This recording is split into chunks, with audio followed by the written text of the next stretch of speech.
So one of the first things we have to discuss this chapter is the concept of the transformation of energy. The thing that your book actually combines in chapter 8 is both photosynthesis and respiration. So for now we're focusing mostly just on photosynthesis, but some of the concepts from this first section transcend both of the topics that we'll be talking about. But one of the things we have to do before we get into anything else is just define this term of energy. Your book defines energy as the ability to do work.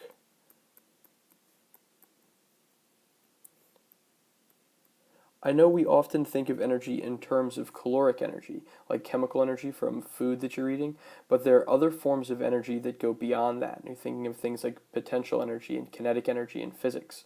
So this definition may seem like it's kind of broad, but it's intentionally broad because it's encompassing a lot of different concepts. The specific emphasis on energy that we'll look at in this video involves the concept of thermodynamics. We'll actually go through and we'll talk about the first two laws of thermodynamics when it comes to the way they're going to pertain to things this chapter as we're going through and discussing photosynthesis and respiration. So the first law of thermodynamics is defined as the conservation of energy. What this states is that energy can be converted from one form to another, but it cannot be created nor destroyed. So what that means is that energy cannot be created or destroyed.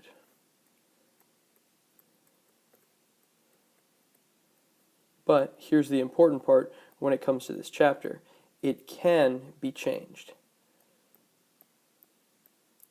So you think about what happens with a plant. So we've got the sun's light that comes into a plant. So it's absorbed by the leaf. So let's say we got our little plant leaf here with the stem. So that sunlight is absorbed by the leaf, and what the plant ends up doing is it uses the energy from sunlight to combine carbon dioxide together with water in order to produce sugar and oxygen. So what that's doing is that's going through and it is changing the energy, right? It's changing it from sunlight into, ultimately, we get out the other side of this one, glucose. We get C6H12O6, and then we also get 6 oxygens, 6 O2s. So what we're seeing is that it is going through and changing the energy. It's changing sunlight into glucose and oxygen. So it's changing what's available. Ultimately, this glucose is stored energy that the plant can use in the mitochondria and convert that into ATP. But it's changing the sunlight into this energy storing molecule. The thing that it isn't doing is creating energy. So sometimes people will think, well, no, that the plant is creating that sugar. Well, it is, but it's not creating it out of nothing. It's creating it from the materials it's absorbing from the environment. And keep in mind, it's not just the light on this side, right? There's also 6 carbon dioxides, and there would be 6 waters that would go into this process as well. So we're seeing multiple factors here when it comes to the first law of thermodynamics. But keep in mind, we're talking about up here at the top, it's okay to say that different energy forms can be changed. It is not okay to say that they are created or destroyed. That is not the case. So we have a set amount of energy.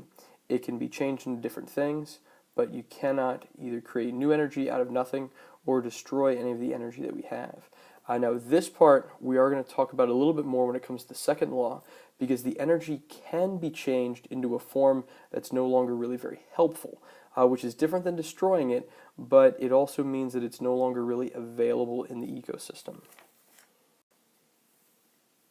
So the second law of thermodynamics states that energy cannot be converted without the loss of energy, without the loss of usable energy.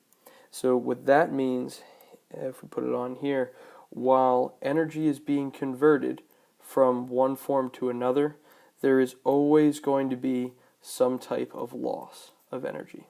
So a simple example of going through this one, and it's one that was mentioned in class just the other day, is the idea of the trophic pyramid. And you guys studied this one last year in environmental science, but the idea is you have producers at the base of your trophic pyramid.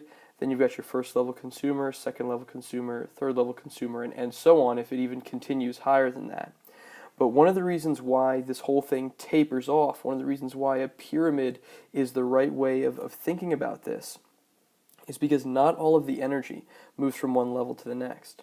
So the producer level, this is going to have 100% of the energy in the ecosystem, and then by the time you get to the first consumer level, there's actually only 10% of that energy left. The reason for that is 90% of that energy is going to be lost as heat. It's energy that's given off at that level, and the same thing for the second level, right? There's energy that's given off as heat and also at the third. So we're seeing this heat energy being lost every step of the way, which is why you see less and less and less energy that's available as you work your way up the trophic pyramid.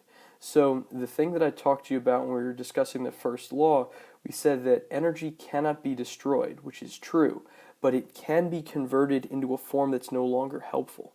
All of this heat is energy that cannot be recaptured by other organisms and used as an energy source for them to survive. So living things such as producers and plants, they can absorb sunlight from the environment, they can convert that into chemical energy that they can use, but there are no living things on the planet that absorb heat energy and convert that heat energy into chemical energy that they can use for food. So even though energy cannot be created or destroyed, it can be converted into a form that's no longer useful for other living things. So that's ultimately what happens with the heat energy at every step of the trophic pyramid. So the way to think of the second law of thermodynamics is even though that energy can be changed from one form to another, it's not 100% efficient, and a bunch of that energy is lost as heat at each of those individual steps. The final thing to talk about are some organisms that go through and do these different processes.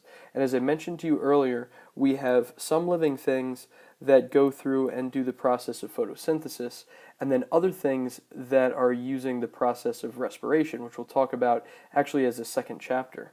But autotrophs are something you probably talked about last year a little bit in environmental science. These guys are also known as producers. And then they're going through the process of either photosynthesis or chemosynthesis.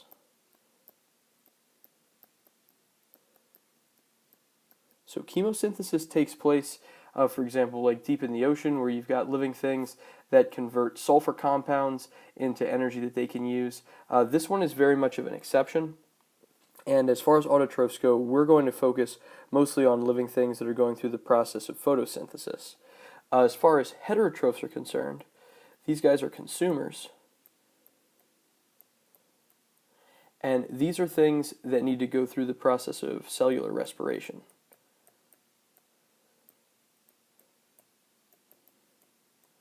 So cellular respiration is when your mitochondria go through and they convert the energy from your food, and they convert that food into ATP that your cells can use for energy. So heterotrophs are going to go through the respiration process only. The interesting thing about autotrophs is they actually do both. Autotrophs will do photosynthesis and respiration because they have the mitochondria and the chloroplast. So in many ways they're more complicated than what we're seeing with heterotrophs, and they demonstrate both of those different processes. So the way to think about it with plants is they capture energy from sunlight using the chloroplast. They store that energy in sugars, and then they eventually go through this process of cellular respiration as they're converting that stored sugar into ATP that they can actually use inside of their cells. So plants are interesting in that they go through both of these processes. But generally, the way to think about this is autotrophs are your different producers, heterotrophs are all of the different consumers. So thank you for taking the time to watch this one, and I hope you learned something.